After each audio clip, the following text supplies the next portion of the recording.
why the girls as your collaborators? Why not? Actually, I like the aesthetic of the girls. Number one, they're very talented. They're very passionate. And sobrang ang bilis nila minsan. It's so easy to dress them up. And it's so light to work with them. Parang nag-click lang talaga kami. And this is the result already. So I'm very happy with the collaboration. And I think they represent, you know, the teenagers na mga girls. And they're, for me, maganda sila example to the young generation. Thank you so much po. Okay, another question. I'm a judge of Rider Beach. Congratulations. Any of the girls can answer. Why the color gray?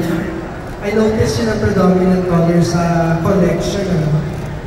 Actually, it's the first time for us po na magkaroon ng collaboration with a fashion designer like Miss China. We've known her like years ago pa, and we've always talked about this. I think that's why gray po yung napili namin. Kasi these days, very trendy yung gray, yung parang grunge, yung very, yung kulay na parang you can wear anytime, anywhere, and you can pair it with anything.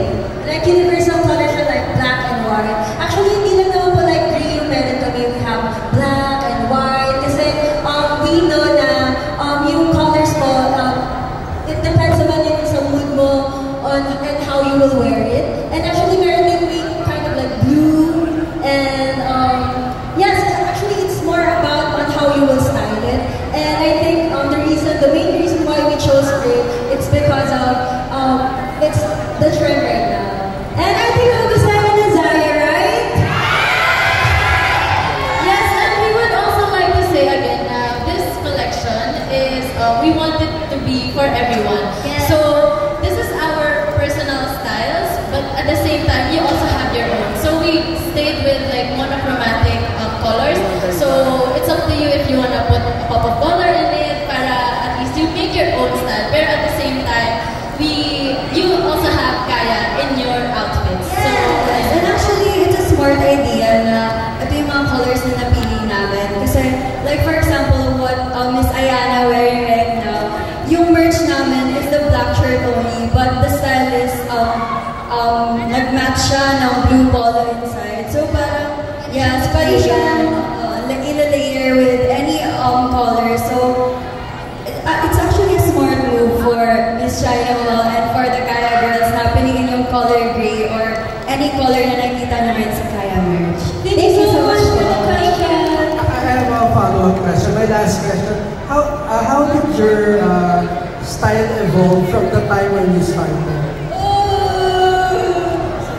Actually, nag-evolve din talaga siya. Like, before, personally, I like mas comfortable, like a big shirt or big white leg pants. But right now, maybe it's because of what you watch, what you, lalo na sa social media, what you see, it influences you a lot. So I think nag-evolve siya into something na very me and constant yung change. So I think mag-evolve pa siya in the coming years. And I'm very thankful kay Miss China kasi ginawa niyang elegant and ginawa niyang mas fashionable yung identity ko. So thank you so much, Miss China.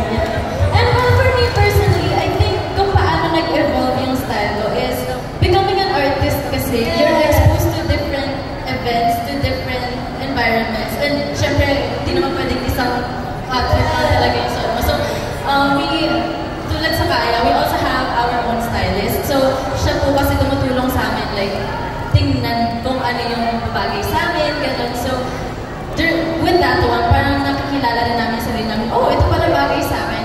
Maybe I can try to wear this every day, parang gano'n. So, with the help of the people around us din talaga, like, si Miss China po, like, with everyone around us, dun din namin natututunan na baka pwede yung mga certain outfits, certain pieces for us. So, dun po talaga nag-evolve yung style ko. Kasi mas na-expose ako with different people na nag-influence din talaga sa style ko.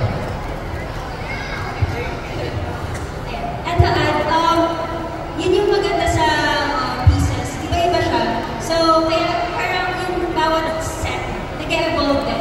So, pwede yung curly ka ngayon, then next month, gusto mo naman like, boyish siya sa edgy. Yeah. So, yun yung maganda sa collection na nagawa namin with Miss China. Kasi nag-evolve din siya. Actually, no, kasi even if we have our different personalities in our outfits, even like, kayo din po, like, even, di naman po everyday parang bet nyo yung ganitong classic style. It always changes per day. So, malay nyo, today gusto nyo to, and then tomorrow gusto nyo naman mag-casual or something like that. So, I think it's really, we give it time, we give ourselves time for our style to evolve. And very kaya yung collection kasi kahit na iba-iba ng identity, or yung iba-iba na style, pag pinagsama-sama mo na, ano pa rin siya? Like, coordinated. Yes, coordinated. Very coordinated. And I think, sa mga styles na to, makakapili kayo ng isa na nag-resonate or mag-mirror yung style ninyo. So, I hope you purchase our collaboration with